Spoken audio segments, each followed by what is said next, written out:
Tout le monde. Alors, sans plus tarder, je vous introduis à Madame Dominique Grenier qui va faire le mot de bienvenue pour la séance de cet après-midi. Alors, je vais débuter. Bonjour tout le monde. Alors, mon nom est Dominique Grenier. Je suis chef d'unité scientifique de l'unité d'immunisation, infection nosocomiale et antibiorésistance de la Direction des risques biologiques de la santé au travail. Donc, je vous souhaite la plus cordiale des bienvenues cet après-midi à ce transfert des connaissances de l'équipe des infections nosocomiales. Aujourd'hui, le sujet présenté portera sur les variants sous surveillance rehaussée, état de situation et mesures de prévention et contrôle des infections. Donc, en ce qui a trait au déroulement général de la présentation, voici quelques points importants. Donc, toutes les caméras et micros seront désactivés, sauf évidemment pour les panélistes. Les questions devront être posées dans le chat du webinaire et seront répondues seulement à la fin de l'activité. La présentation sera enregistrée et sera disponible ultérieurement sur le site de l'INSPQ. Et dernier point, veuillez noter que les panélistes ont déclaré n'avoir aucun conflit d'intérêt. Alors, pour ce webinaire, à noter que Mme Geneviève Anctil présentera les panélistes et Mme Josiane Charret coordonnera la période de questions qui seront à la fin. Alors, Geneviève et Josiane sont toutes deux conseillères en soins infirmiers dans l'équipe des infections nosocomiales de l'Institut depuis août 2020. Alors, sans plus tarder, je cède la parole à Geneviève. Alors, bon après-midi, bon webinaire. Bonjour tout le monde. Je vous introduis à Monsieur Grégory Léon, notre premier panéliste, qui est conseiller scientifique spécialisé au Bureau d'information et d'études en santé des populations de l'Institut national de santé publique du Québec. Il détient un doctorat, en microbiologie de l'Université Laval. Il est à l'Institut depuis 2014. Il a travaillé sur différents projets en lien avec la résistance aux antibiotiques et plus récemment sur les substances psychoactives. Actuellement, M. Léon travaille sur la surveillance génomique du SRAS-CoV-2. Merci Geneviève. Bonjour tout le monde. Je pense que vous voyez ma présentation à l'écran. Vous m'entendez bien également? Oui, Bon, parfait. Allons-y. Bon, il me fait plaisir de vous présenter un état de situation sur les variantes du SRAS-CoV-2. Alors, pas de conflit d'intérêt à déclarer. Donc, les objectifs de la présentation sont de distinguer les variants en circulation au Québec. Malheureusement, je n'aurai pas le temps de vous parler de toute l'étude qui a été faite à l'Institut avec ses collaborateurs sur l'introduction des différents variants au Québec lors de la première vague. Donc, je vous invite à aller voir cette étude-là qui est publiée. Et bien évidemment, vous doutez bien que depuis, le virus a beaucoup évolué et que le portrait qu'on a dressé durant la première vague est très différent de ce qu'on observe actuellement, notamment là avec la prédominance là, du variant ayant émergé au Royaume-Uni. Donc, tout d'abord, quelques définitions. Donc, qu'est-ce qu'un variant? Un variant est un sous-type de virus dont le génome diffère par une ou plusieurs mutations de celui de référence. Donc, évidemment, pour le SRAS-CoV-2, le variant la souche de référence est nommée Wuhan-HU1. Et c'est elle qui nous permet là d'établir des comparaisons avec les nouveaux variants du virus qui apparaissent.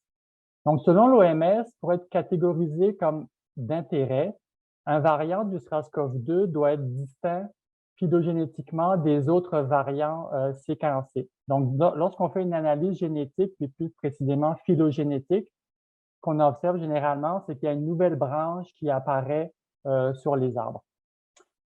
Ces variants doivent également détenir une ou des mutations d'importance biologique qui sont généralement caractérisées en laboratoire. Et comme exemple ici, je donne l'exemple de la mutation 484 là, qui fait partie des mutations qui sont criblées par les laboratoires pour détecter des variants d'intérêt. Également, ces variants doivent se propager rapidement dans la communauté ou être détectés dans plusieurs pays. Parmi les variants d'intérêt, on a identifié des variants qui sont dits préoccupants parce qu'il a été démontré par des études épidémiologiques ou cliniques qui se distingue des autres variants en circulation. Donc, en l'occurrence, le variant de lignée B117 qui a émergé au Royaume-Uni. La protéine de spicule joue un rôle clé dans l'infection. Donc, cette protéine, c'est elle qui est présente à la surface du virus et qui donne sa forme de couronne. C'est elle qui va venir reconnaître le récepteur cellulaire nommé ACE2 qui est présent à la surface des cellules humaines. Donc, les mutations au niveau de cette protéine de spicule sont particulièrement surveillées parce que, comme je le disais, elle assure la reconnaissance, mais également l'intégration du virus dans la cellule humaine, mais elle est également la cible du système immunitaire. Donc, en l'occurrence, ici, c'est un anticorps qui va venir se fixer à la protéine de spicule et neutraliser le virus avant qu'il puisse infecter la cellule. Il y a une région en particulier dans la protéine de spicule qui est ciblée et qui subit beaucoup de pression sélective. Donc, c'est la région qu'on appelle domaine de liaison du récepteur.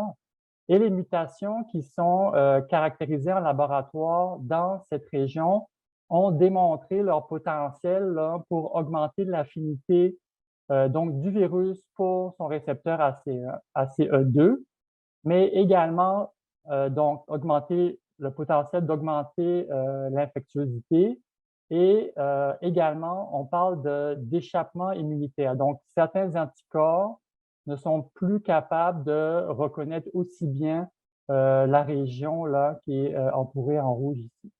Donc potentiellement ces mutations là peuvent au niveau de l'individu augmenter là, la virulence de l'infection. Puis, au niveau de la population, bien, augmenter la transmission et la mortalité. Au niveau de l'analyse de la première vague, donc, sur une étude qui a étudié près de 50 000 séquences là, jusqu'au 30 juillet 2020, ce qui a été observé, c'est que le virus était en expansion. Donc, plusieurs milliers de mutations là, ont été identifiées à travers le génome des différents virus séquencés. Puis ces mutations sont vraiment apparues de façon aléatoire dans le virus.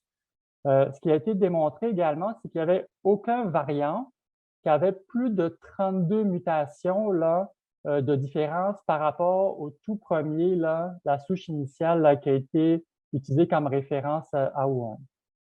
De plus, ce que ces études ont démontré, c'est qu'il n'y avait aucune preuve qu'un variant était plus transmissible qu'un autre. Toutefois, il y a une mutation là, qui s'est démarquée, donc une mutation dans le spicule qui est nommée D614G, qui s'est démarquée là, par sa présence dans plusieurs séquences, là, puis qui peut être observée ici là, par la cassure qu'on voit ici. Là. Évidemment, cette mutation n'était pas toute seule. Il y en a 3 autres là, qui sont généralement associées, mais on voit bien ici la démarcation avec l'émergence de ce nouveau variant. Donc, au niveau de la deuxième et la troisième vague, il est observé un saut évolutif. Donc, plusieurs nouvelles mutations et lignées sont apparues et sont le signe d'une adaptation rapide du virus.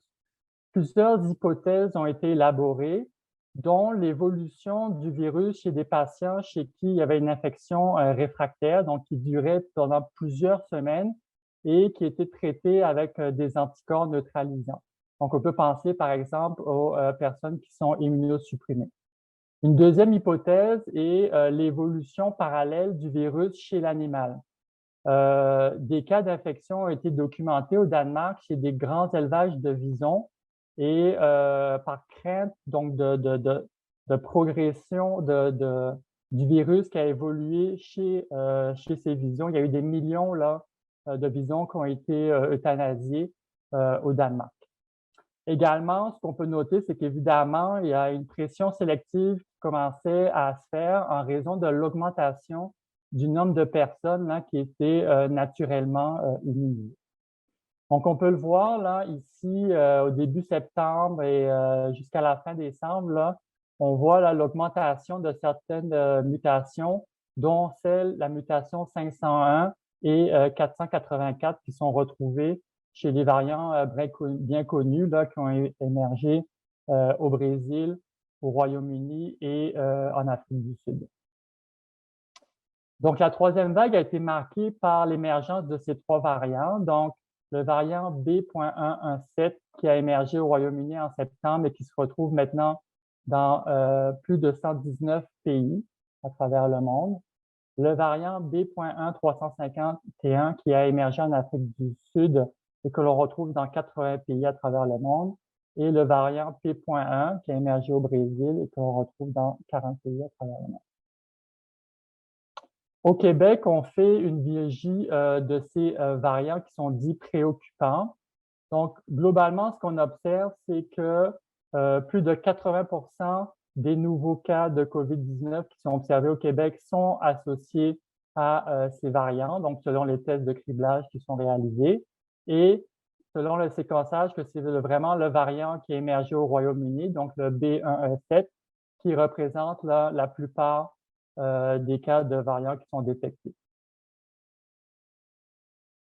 Mais évidemment, d'autres variants sont d'intérêt dans le monde puis sont sous le radar là, ici au LSPQ et dans d'autres groupes de recherche. Donc, à part les variants donc, qui ont émergé au Royaume-Uni, au Brésil et en Afrique du Sud, on suit notamment le variant qui a récemment fait les manchettes en Inde, donc le B.1.617.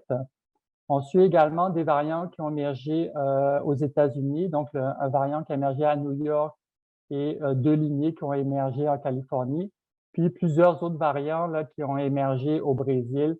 Donc là, je pense qu'on est rendu à P4 là, par rapport au nombre de variants. Pourquoi on les surveille? C'est parce que ces variants ont des mutations communes et d'importance biologique dans la protéine de spicule. Donc, vous avez ici les trois variants préoccupants du Royaume-Uni, d'Afrique du Sud et du Brésil. Et vous voyez que les autres variants que l'on suit partagent des mutations communes. Donc, on retrouve entre autres la mutation à la position 614 et la mutation à la position 501, qui en laboratoire sont associés avec plus de transmissibilité, d'infectiosité et une plus haute charge virale. On suit également la mutation à la position 484 et 417, qui sont des mutations qui sont associées donc, à un échappement immunitaire, donc une diminution de la neutralisation des virus par les anticorps. On suit également d'autres mutations qui sont des délétions. Donc, toutes ces mutations qui sont présentées ici sont dans la protéine de spicule. Ces délétions pourraient moduler l'antigénicité du spicule, donc leur caractère est reconnu par leur système immunitaire, alors que d'autres sont, selon les études épidémiologiques, là, sont associées à la virulence. Donc, c'est un petit peu de cette façon qu'on fonctionne là, pour identifier puis suivre d'autres variants d'intérêt avant que les études là, épidémiologiques et cliniques aient démontré qu'ils deviennent préoccupants. Au niveau des caractéristiques épidémiologiques et cliniques des trois variants préoccupants qui sont bien connus, donc les études épidémiologiques ont démontré que ces variants étaient effectivement plus transmissibles, donc avec un ratio là, de RT qui varie de 1.4 à 2.5 selon les variants. Selon une récente étude basée sur des données de 7 pays de l'Union européenne, donc à partir de 23 000 échantillons COVID positifs là, qui ont été isolés entre septembre et mars 2021, ce qu'ils ont observé, c'est qu'effectivement, ces variants sont associés à un risque accru d'hospitalisation, donc qui varie de avec un raccord de cote qui varie de 1.7 à 3.6, mais également un risque accru d'admission aux soins intensifs avec un rapport de cote qui varie entre 2.2 et 3.3 selon le variant, toujours en se comparant aux autres variants en circulation. Par contre, au niveau des décès, ce que cette étude a démontré, c'est qu'il n'y avait pas d'augmentation de risque. Au niveau de l'efficacité des vaccins contre ce variant, plusieurs données préliminaires sont disponibles. Beaucoup sont des données de laboratoire, mais de plus en plus, on obtient des données cliniques, surtout, et des données là, dans ce qu'on appelle dans la vraie vie, notamment là, pour le cas de l'Israël, qui fait vraiment figure à part en raison là, de la vaccination active là, qui est observée là-bas. Donc, les données préliminaires sont vraiment à interpréter avec prudence. Par contre, ce qu'on observe, c'est que les données qu'on obtient pour le vaccin de Pfizer, Moderna et AstraZeneca, la bonne nouvelle, c'est que pour le variant qui est le plus prédominant, donc le variant qui a émergé au Royaume-Uni, on voit une très bonne réponse immunitaire, une très bonne réponse là, du vaccin pour prévenir les infections, notamment les infections graves, donc qui seraient liées à des hospitalisations ou des décès, comparativement aux résultats des essais cliniques là, qui ont été faits là, et analysés, où les résultats d'efficacité ont été démontrés avec la souche d'origine. Parce qu'il faut se rappeler que ces vaccins ont été développés au tout début de l'épidémie et que effectivement, c'est la souche d'origine qui a été utilisée pour développer ces vaccins.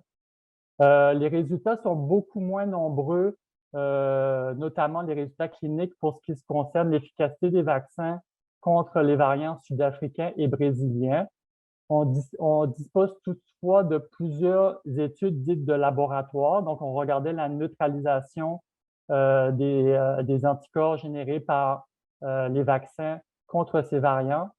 Ce que ces études ont démontré, c'est que ces anticorps étaient moins efficaces pour les neutraliser, donc avec des ratios de neutralisation qui varient là, de 1 jusqu'à 35 fois là, selon le vaccin et le variant. Toutefois, il faut se rappeler que ces études de neutralisation ne correspondent pas à la réalité de la réponse immunitaire et que bien souvent, il y a d'autres activités, donc notamment les lymphocytes, donc la réponse cellulaire qui est très active là, pour neutraliser les virus. Et donc, il faut vraiment interpréter ces résultats avec prudence. Donc, on a très hâte d'avoir des données des études cliniques et également dans la vraie vie concernant l'efficacité des vaccins pour ces deux derniers variants. Donc, comme je le disais, au niveau de l'efficacité des vaccins, à long terme, ce qu'on pourrait observer, c'est que certains épitopes de neutralisation là, seraient perdus. Donc, en l'occurrence ici, en raison des mutations comme 501 et 484, certains anticorps là, qui étaient en mesure de se fixer sur la protéine Spike ne seraient plus capables. Donc, ce qu'on pourrait observer à long terme, c'est une diminution là, donc, de la neutralisation jusqu'à un certain point où les futurs vaccins pourraient ne plus offrir une protection. Toutefois, le seuil à partir duquel cette protection serait perdue n'est pas défini et les experts ont beaucoup de difficultés à l'identifier.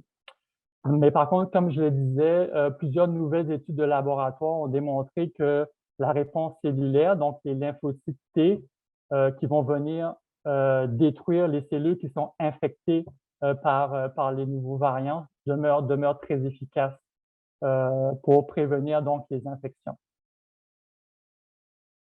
Donc, au niveau des points à retenir, à ce jour, on dénombre 4 variants sur surveillance rehaussée au Québec, donc le variant B117, B.1.351, P1 et B.1.525. D'autres variants pourraient s'ajouter s'ils démontrent des caractéristiques préoccupantes. En laboratoire, certaines mutations ont des effets sur les propriétés biologiques du virus, en augmentant la transmission ou en augmentant le potentiel d'échappement immunitaire.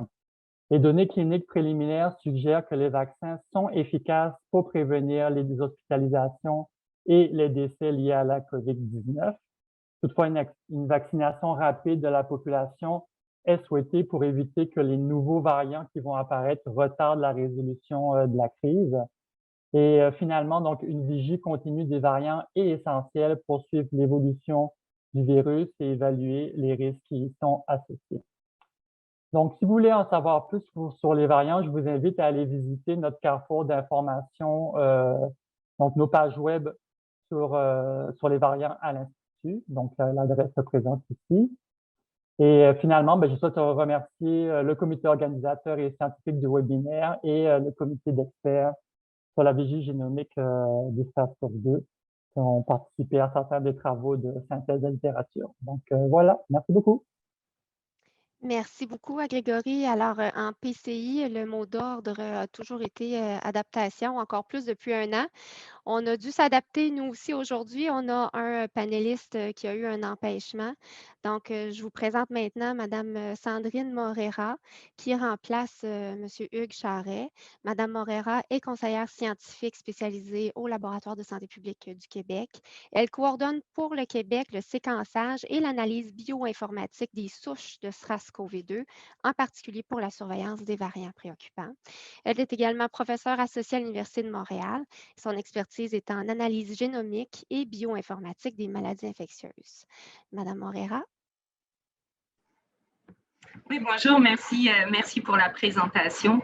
Puis merci à Grégory encore une fois pour une super présentation, un super tour d'horizon de ce qu'on connaît sur les variants. Donc effectivement, je remplace aujourd'hui mon collègue Hugues Charest. Puis j'en profite pour féliciter publiquement et puis dire à quel point son travail a été formidable au laboratoire dès les tout premiers jours de la pandémie, en particulier pour les développements du test diagnostic et encore maintenant pour le criblage, comme je vais vous le présenter dans ma présentation. Alors, dans ma présentation, les objectifs sont de différencier les tests disponibles dans les laboratoires, expliquer l'utilité des épreuves moléculaires pour la caractérisation des spécimens positifs au SRAS-CoV-2, à la fois par le criblage. Donc, comment est-ce qu'on identifie les variants? Soit par le criblage pour détecter les mutations signatures de variants sous surveillance rehaussée, ou bien par le séquençage, comme on le verra, séquençage complet du génome pour la détermination des lignées et des différentes souches circulantes. Donc, vous savez que le génome de SRAS-CoV-2, ou peut-être vous ne le savez pas, mais le génome de SRAS-CoV-2 a été, séquencé extrêmement rapidement au moment de la pandémie. Donc, vraiment, tout au début de la pandémie, on a eu à disposition la séquence du virus. Puis ça a été quelque chose d'extraordinaire pour les laboratoires dans le monde. Ça a été partagé très rapidement par nos collègues chinois. On les en remercie. Ça a permis de développer les amorces et les bases finalement du test diagnostic. Ce génome du coronavirus, c'est quand même un gros génome. Pour un virus, c'est un génome de 30 kilobases, donc 30 000 positions, ce qui est quand même un gros génome, un génome ARN. Et puis, ce qui va nous intéresser en particulier, c'est la zone du génome qui est pointée par la flèche bleue, donc qui est marquée par un S, donc le gène qui code pour la protéine S, dont Grégory a abondamment parlé. Donc, c'est la protéine qui se trouve à la surface du virus qui donne cette allure de couronne, d'où il tire son nom. Et puis aussi le gène E, qui est une des cibles pour le test diagnostic. Donc, on va se concentrer un petit peu sur ce génome-là. D'où viennent les mutations finalement? Donc, les mutations viennent du fait que lorsque le virus se réplique, il peut commettre des erreurs de copie de son matériel génétique, de son génome. Puis, il y a certaines des erreurs qu'il arrive à corriger et d'autres erreurs qu'il n'arrive pas à corriger. Puis, celles qu'il n'arrive pas à corriger, c'est les mutations. Et comme on compare toujours au premier virus, un des premiers virus qui a été identifié, le virus de référence comme celui dont a parlé Grégory, finalement, on voit que le nombre de mutations s'accumule au cours du temps. Puis là, au niveau de cette diapositive-là, je vous ai mis l'exemple de deux des variants. Le variant B.1.351 qui est celui qui a émergé en Afrique du Sud, puis le variant B.1.7 qui est celui qui a émergé au Royaume-Uni, puisque vous pouvez voir, c'est qu'au-dessus, celui d'émergence d'Afrique du Sud, en bas, celui d'émergence du Royaume-Uni, c'est qu'il y a beaucoup de mutations. Donc, dans cette petite région-là, il y a beaucoup de mutations, puis ça s'explique bien par le fait que c'est assez gagnant pour le virus, finalement, d'essayer de muter cette partie-là parce que ça a un impact fonctionnel éventuellement important, donc sur la transmissibilité, sur la reconnaissance avec les récepteurs cellulaires. Donc, il y a comme un avantage sélectif à essayer de viser certaines de ces mutations-là. Les objectifs, donc ça fait, en fait, on surveille les variants depuis longtemps au Québec et depuis vraiment presque le début de la pandémie. Donc, on a un programme de surveillance génomique qui a maintenant 1 an. On séquence depuis le premier génome qu'on a séquencé au Québec, c'est en avril 2020. Donc, on a fêté l'anniversaire ce mois-ci et on regarde le portrait des différentes lignées qui circulent au Québec. On recherche les variants, évidemment. Donc, ça, on surveille ça de près. Quelles sont les mutations qui apparaissent? Est-ce qu'il y a des mutations qui reviennent plus souvent, des variants qui sont connus, d'autres qui émergent? Et en particulier, évidemment, on s'intéresse à celles qui ont un impact en santé publique et un impact clinique, comme l'a souligné également Grégory. On suit les trajectoires d'introduction et de transmission du virus. Par exemple, donc l'étude qu'on a publiée sur la transmission durant la première vague, où on démontre que finalement, très peu de virus très peu d'introductions ont conduit à la majorité de l'épidémie qu'on observe à l'heure actuelle. Donc, la majorité finalement des cas et de la transmission virale, c'est plutôt bien arrêté, donc a été plutôt bien contrôlée, mais c'est une minorité qui va faire que la pandémie a pris de l'expansion. Donc, ça, c'est vraiment un fait assez intéressant. On investigue également les éclosions à l'aide de la génomique.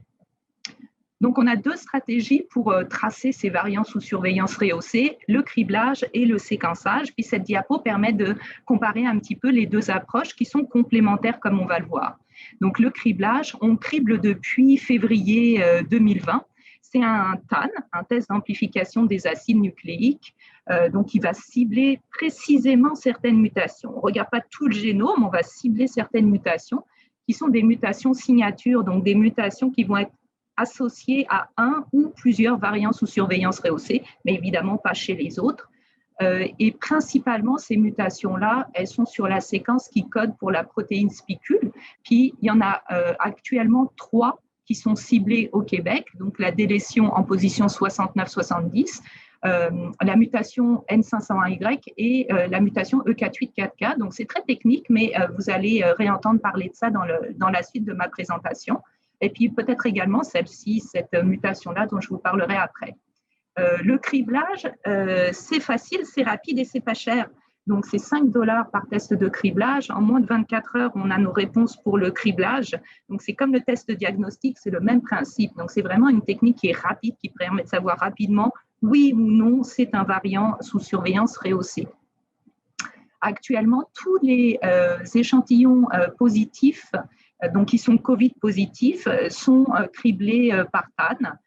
En fait, tous les échantillons COVID positifs étaient criblés par TAN jusqu'à extrêmement récemment, et actuellement pour certaines régions, on en crible seulement une proportion parce que, par exemple, la région de Chaudière-Appalaches, c'est 90% de variants du Royaume-Uni, donc c'est peut-être pas la peine de cribler la totalité pour avoir un portrait clair des variants qui circulent dans cette région-là.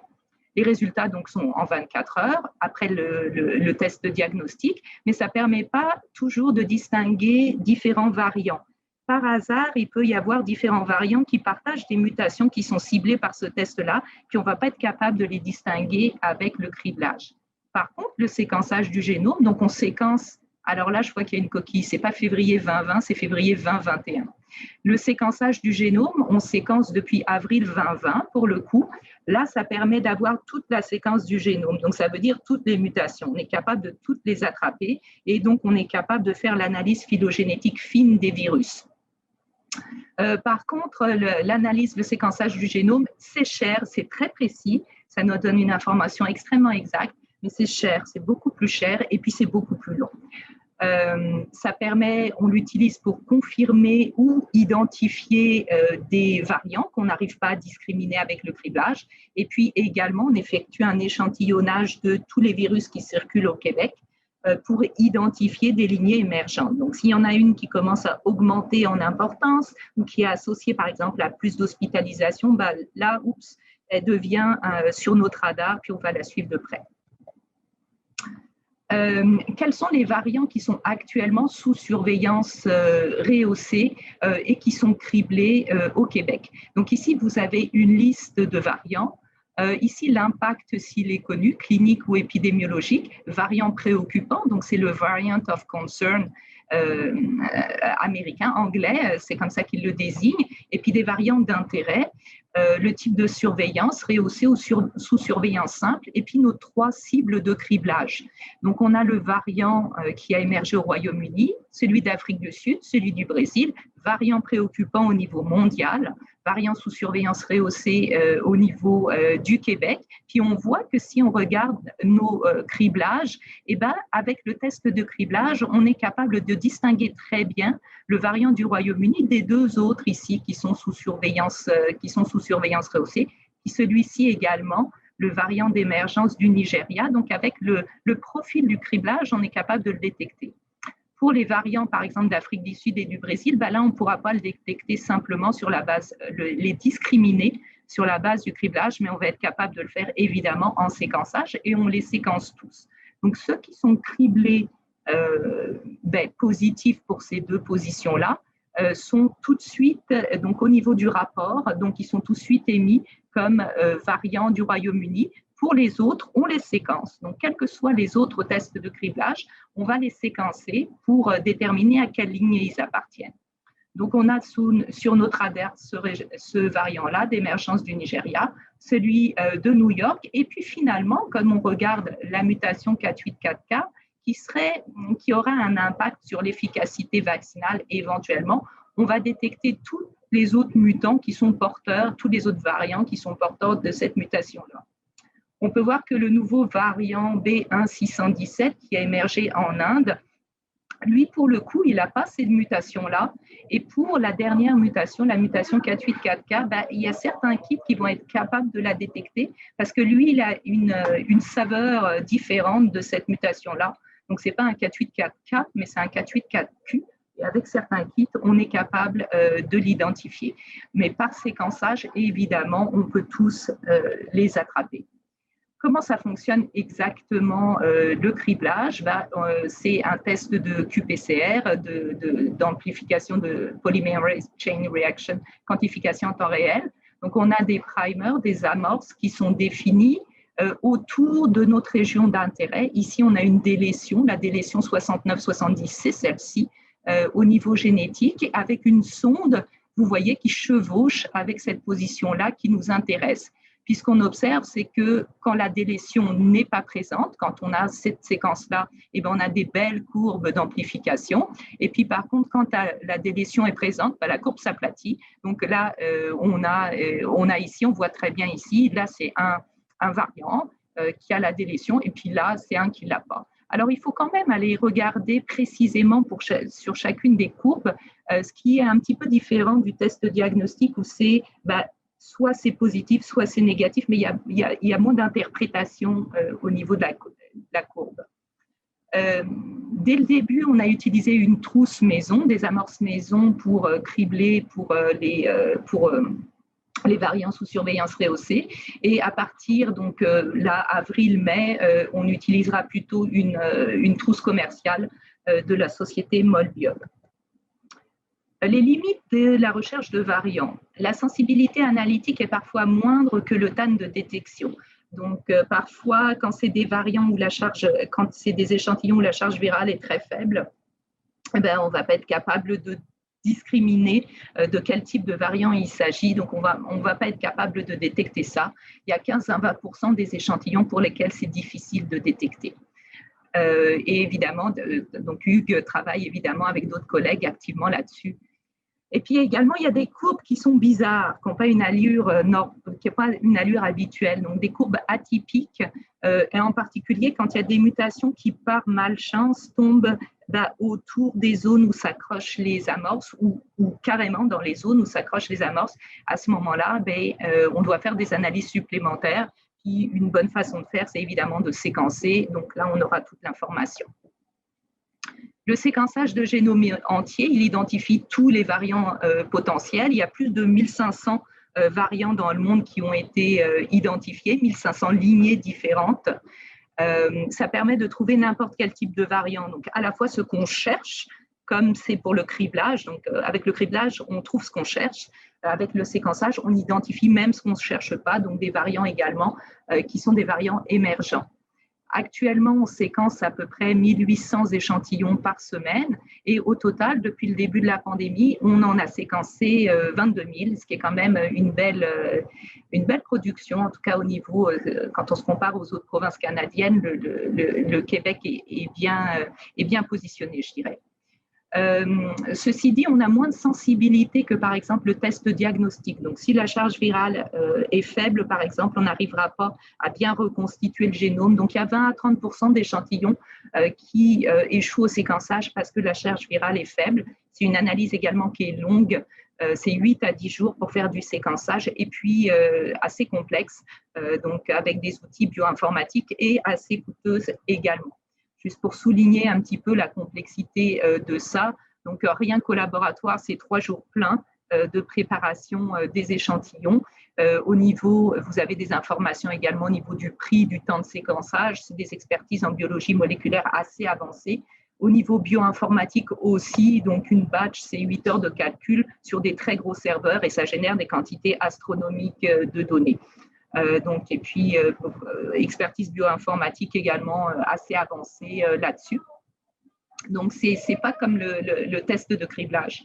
Le séquençage permet de faire de l'inférence phylogénétique, donc de faire l'analyse de l'évolution du génome, de reconstituer l'histoire du génome avec, comme l'a montré également Grégory, là, des branches qui sortent un petit peu de l'arbre, qui ont accumulé plus de mutations que d'autres types de lignées et donc qui correspondent à nos variants d'intérêt. Et puis, on voit, c'est la répartition de ces variants émergents, ces variants sous surveillance rehaussée et puis d'autres variants d'intérêt dans le monde. On voit qu'à l'heure actuelle, c'est là, à vue de nez, vous voyez, à un quart, voire plus dans certains pays, de toutes les séquences depuis janvier qui sont de ce type de variant-là, et puis ça augmente évidemment. La stratégie d'échantillonnage pour le séquençage, qui est-ce qu'on séquence? On séquence à peu près 15% des échantillons positifs. On va séquencer tous les criblages positifs pour éventuellement, non, tous les criblages, une partie des criblages positifs, soit pour compléter l'analyse pour ceux qu'on n'arrive pas à discriminer, soit pour confirmer certains variants sous surveillance rehaussée. On fait également du séquençage aléatoire de toutes les régions pour voir ce qui circule et éventuellement trouver un nouveau variant d'importance.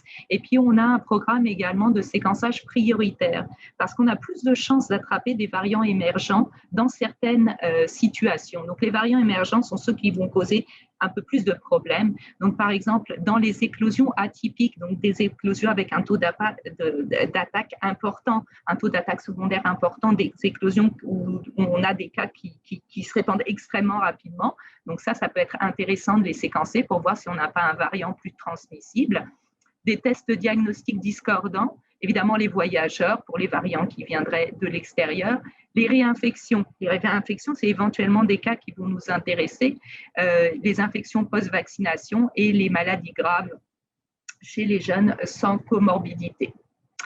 Et c'est comme ça que se termine ma présentation. Puis je tiens à remercier évidemment toute l'équipe du LSPQ qui est sur le front depuis le début, donc l'équipe de biologie moléculaire, de génomique, puis évidemment tous les techniciens qui sont associés. Un gros remerciement également au laboratoire des centres hospitaliers qui nous envoient les échantillons. On reconnaît ce travail-là. On les remercie beaucoup et nos partenaires pour le séquençage. Merci. Merci infiniment, Madame Morera. Je vous présente maintenant Madame Annick Boulet, qui est conseillère en soins infirmiers de l'équipe immunisation, infection nosocomiale et antibiorésistance de la Direction des risques biologiques et de la santé au travail depuis janvier 2021 seulement. Auparavant, Madame Boulet était conseillère en PCI de 2011 à 2017, puis ASI en PCI de 2017 à 2020 au CIS de la Montérégie, Centre. Annick, à toi. Merci Geneviève. Je vais partager mon écran.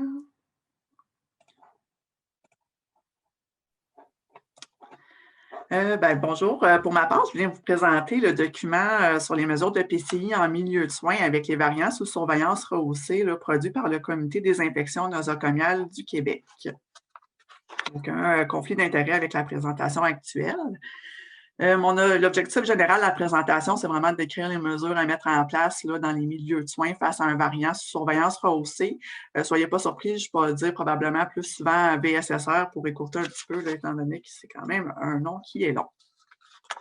Ici, c'est la page. En fait, je voulais vous présenter la page web là, sur les projections de l'INSPQ concernant les variants sous surveillance rehaussée. Je n'irai pas, vous avez les liens, puis tantôt, M. Léon a également mis les liens sur sa page web. Sachez qu'il y a aussi une nouveauté présentement, là, je pense que ça fait une dizaine de jours, là, on voit vraiment les cas de variants par région socio-sanitaire. Donc, ça peut être intéressant pour vous d'aller la consulter pour voir si la majorité de vos cas, c'est des variants. Là, ce qu'on peut constater, c'est effectivement la plupart des régions, c'est des variants. Là. Il ne reste plus beaucoup des anciennes souches en tant que telles. Comme on a vu tantôt, là, notre taux de positivité au total au Québec au niveau des variants, c'est de 82,5 des cas. Comme je vous disais, en fait, non, je voulais juste vous dire aussi que c'est le variant britannique là, qui est en circulation, mais on l'avait vu tantôt. Donc, je vais vous présenter le document des mesures de PCI en présence de VSSR pour vous faire un petit historique rapide. Là, quand on a commencé la rédaction de ce document-là, vers la fin février, on était à 10 à 15 des cas qui étaient des VSSR. Ensuite, dans la mise à jour fin mars, on était déjà en haut de 50 des cas qui étaient des VSSR, puis là, on est déjà en haut de 80 Donc, vous voyez en 2 mois la progression rapide. Là, les VSSR ont vraiment pris le dessus comme souche prédominante. Pour ce qui est du document, en fait, il y a 4 sections distinctes. On ne verra pas les 2 premières sections, la mise en contexte et définition, parce que ça a été quand même pas mal présenté là, au cours des 2 présentations précédentes. On va vraiment directement passer à la section méthodologie, puis ensuite à la section des mesures de PCI reliées au VSSR. En fait, pour réaliser la rédaction du document, une revue de la littérature grise a été faite. Là, on a été voir toutes les grandes instances internationales. On parle d'OMS, CDC, Royaume-Uni, le reste du Canada, puis j'en passe, là, afin de dresser un état de situation internationale à propos des recommandations relatives aux mesures de PCI. Ce qu'on a constaté, en fait, c'est vraiment que la majorité des instances consultées suggèrent un renforcement des mesures de PCI telles qu'on les connaît actuellement, sans apporter vraiment de changement là, aux recommandations déjà émises. On a également fait une revue de littérature scientifique là, concernant les cas de VSSR en milieu de soins. On fait une veille en continu. Là, tous les jours, il y a toujours des nouveaux articles qui sortent, donc on les regarde pour voir si ça concerne les mesures, si on doit les ajuster ou pas. Ce qu'on constate quand même, c'est qu'il y a peu de données actuellement disponibles sur les mesures de PCI dans les milieux de soins afin de réduire la propagation là, des VSSR. On va voir aussi sur quel constat on s'est appuyé pour émettre nos recommandations sur les mesures de PCI ainsi que faire la mise à jour. En orange dans la diapo, c'est seulement pour votre visuel, mais c'est ce qui a été mis à jour finalement dans la 2e version là, qui est sortie récemment. Dans le fond, les recommandations ont été mises à jour sur la base des constats suivants. Pour la première plus, en fait, c'est aussi la rédaction lors la première version, c'est qu'il n'y a pas de démonstration que les modes de transmission des VSSR soient différents par rapport aux souches qu'on avait auparavant.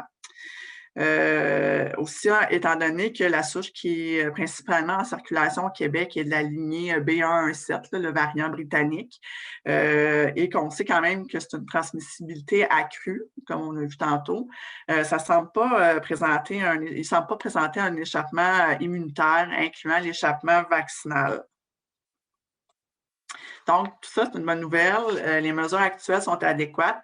Ce qui est vraiment important, par contre, c'est qu'il faut vraiment les maintenir et les renforcer. Il faut vraiment agir là où on voit, là, notamment dans les audits que vous faites de façon assidue sur le terrain. S'il y a des failles, il faut vraiment aller agir à ce niveau-là. Par contre, il peut y avoir un ajustement des mesures si l'épidémiologie régionale ou locale démontre une situation particulière. Comme par exemple, comme j'ai dit tantôt, l'échappement immunitaire. C'est sûr que ça va être quelque chose qui va être discuté dans le réseau. Ce n'est pas à chaque infirmière dans chaque hôpital à déterminer s'il y a un échappement immunitaire. Là, ça va être quand même quelque chose qui va être su là, de façon plus générale. Ou encore une transmissibilité accrue en milieu de soins malgré les mesures déjà en place. L'objectif du document, en fait, c'est au niveau de la section PCI, on s'est inspiré d'un document qui a été produit par la Santé publique de l'Ontario afin de rédiger notre document tel qui est un document à part des autres recommandations habituelles. En fait, c'est ce qu'on voulait, c'est de vous présenter les mesures jugées pertinentes à renforcer ou, comme je vous ai dit tantôt, là, où on voit des failles dans les audits notamment, et celles qui sont vraiment primordiales pour l'adhésion des travailleurs de la santé afin qu'il n'y ait pas de transmission de la COVID-19 dans vos milieux. Il y a quelques mesures qu'on a décrites avec une mention de maintenir les mesures actuelles sans plus s'attarder, comme les types de précautions additionnelles, les durées des mesures, l'hygiène de salubrité, juste pour nommer ceux-là, mais il y en avait d'autres. Il y a aussi d'autres mesures où on a mis un accent particulier sur ce qu'il faut renforcer. Puis il y en a d'autres qui n'ont pas été nommées, mais on le voit là, dans le document, qui sont quand même adéquates, qui sont quand même importantes pour prévenir la transmission, que ce soit un VSSR ou non. Aussi, le fait d'avoir un document de ce type-là à part des autres, ça va nous permettre de réagir rapidement si on dénote là, dans la littérature scientifique des changements de caractéristiques d'un nouveau variant, puis si celle-ci ont un impact sur nos mesures de PCI. Pour voir quelques mesures sur lesquelles on a mis un accent particulier dans le document, on va les regarder au travers d'une petite mise en situation quand même assez simple, là, vous allez voir. Je ne vais pas revenir sur toutes les mesures parce que, comme mentionné, là, il y en a quand même beaucoup, puis elles sont pour la plupart adéquates. On va revenir sur celles dont on a eu plus de questions ou qu'on a jugé pertinente de faire un rappel. Donc, on a Mme Sarah Olivier-Raté, 30 ans, qui se présente à l'urgence pour une fracture ouverte au niveau du bras droit suite à un saut en parachute. Son dépistage COVID à l'admission est négatif, elle n'avait pas de symptômes, elle est admise sur une unité de chirurgie et elle est opérée le jour même de son admission. Au jour 3 après l'admission, on commence à présenter de la toux et des céphalées.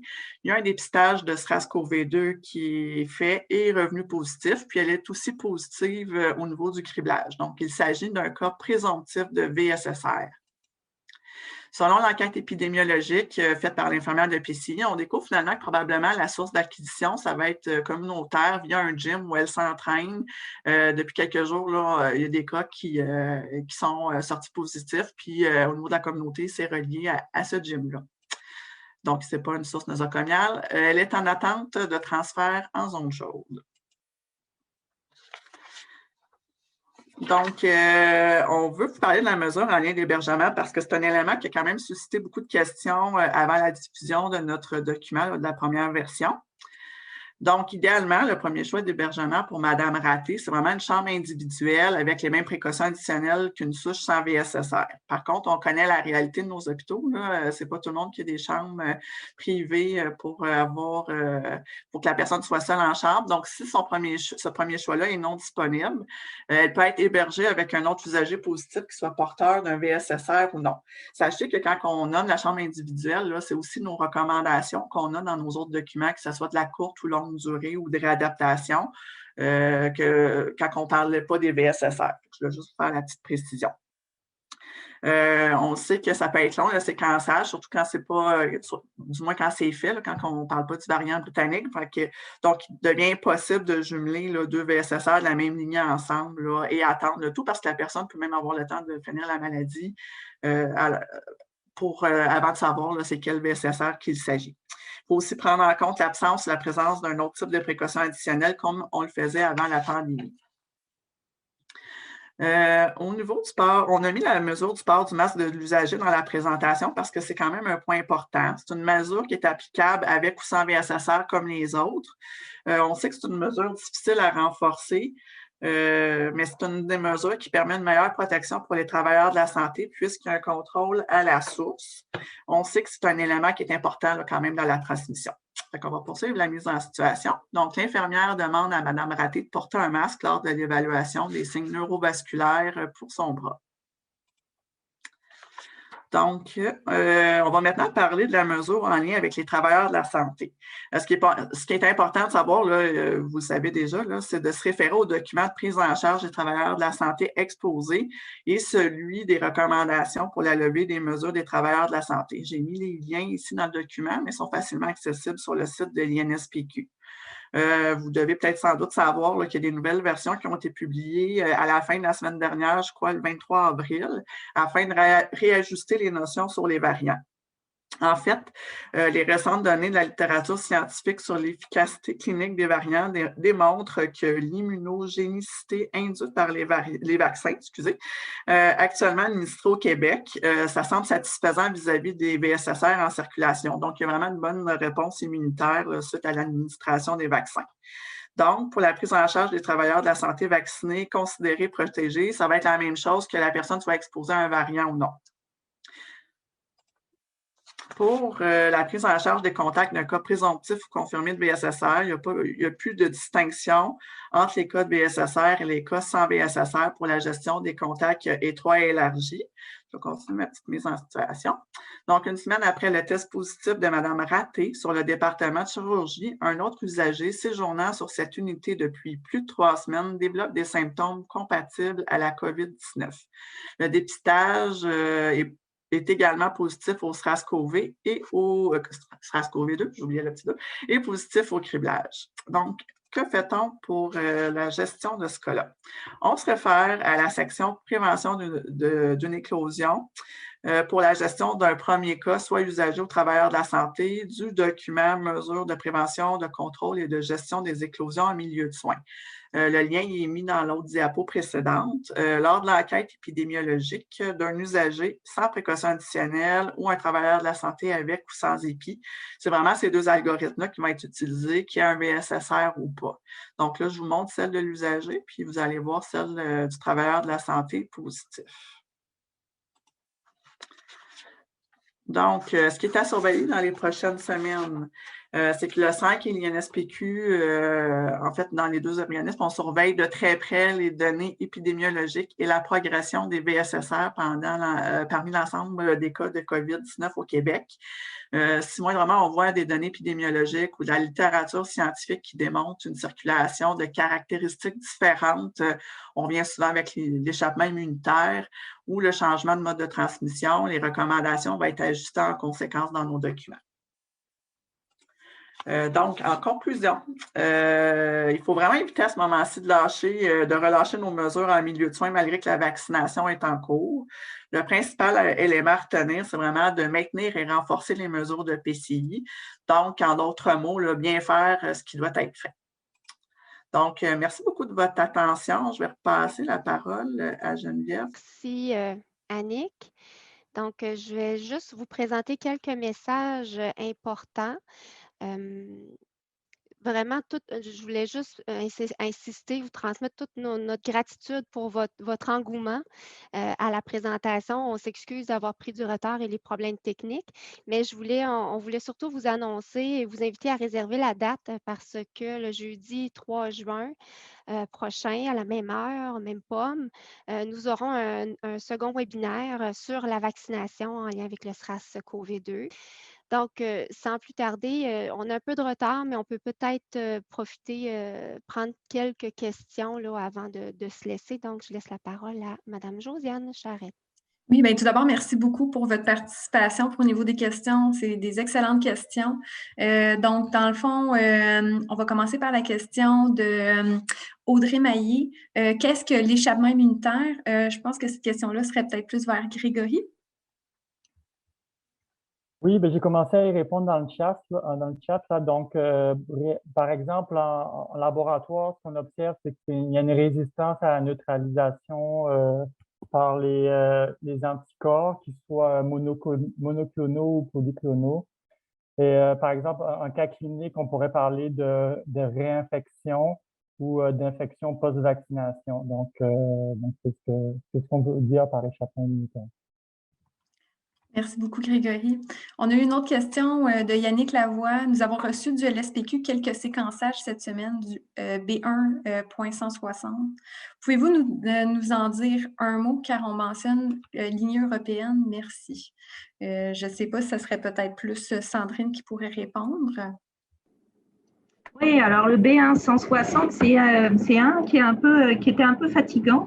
Donc c'est un que vous verrez pas nécessairement dans d'autres pays sur la liste des variants d'intérêt. Puis c'est vraiment quelque chose qu'on a mis sur les variants d'intérêt et variants sous surveillance simple au Québec. Et en fait, ça a été à la suite de l'observation qu'il avait une mutation dans la protéine spike. Puis cette mutation avait été observée dans l'épidémie qu'il y avait eu en Australie à l'été dernier. Donc, ça nous avait un petit peu alerté. Puis, cette lignée-là avait été souvent associée à certaines éclosions qu'on avait analysées. Elle augmentait en nombre également au Québec. Ça, je vous parle de ça à peu près en même temps que l'introduction des variants du Royaume-Uni. Actuellement, elle s'est fait dépasser par le variant du Royaume-Uni. On n'a pas l'impression qu'elle prend le pas sur le variant du Royaume-Uni, mais on la garde sur le radar. On continue à la surveiller du coin de l'œil.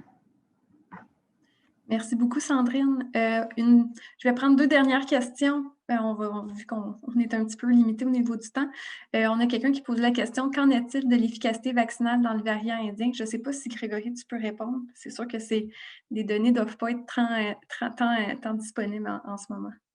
Non, malheureusement, on n'a pas d'informations. Puis, c'est ça, faut apprendre. On regarde les mutations au niveau du variant indien. C'est sûr qu'il y a certaines mutations qui sont en laboratoire associées à de la résistance à la neutralisation à certains anticorps, mais pour l'instant, on n'a pas d'informations, donc on peut présumer que ça fonctionne aussi bien. Parfait, merci Grégory. Puis on a une question de Marianne Papillon. Est-ce le virus qui commet des erreurs de copie de son génome ou plutôt son hôte? Je pense que ce serait plus une question à Sandrine. J'ai répondu également dans le chat. Effectivement, okay. c'est la machinerie cellulaire. Ben, c'est le virus, c'est son ARN polymérase. Exact. Mais à la différence de l'influenza, celui-là, il a une bonne, il mute un peu moins parce qu'en fait, il a une bonne stratégie de correction, mais pas complètement efficace. Donc, il y a des mutations qui restent. Donc, malheureusement, on n'a pas plus de temps pour pouvoir répondre à toutes les questions. On sait que vous êtes vraiment chargés aussi au niveau des milieux de soins et compagnie. Donc, on vous remercie d'avoir pris le temps à tout le monde, aux panélistes, pour vos super belles présentations. J'espère que ça a pu éclairer ou éclaircir, en fait, certaines choses pour les gens qui sont dans le milieu.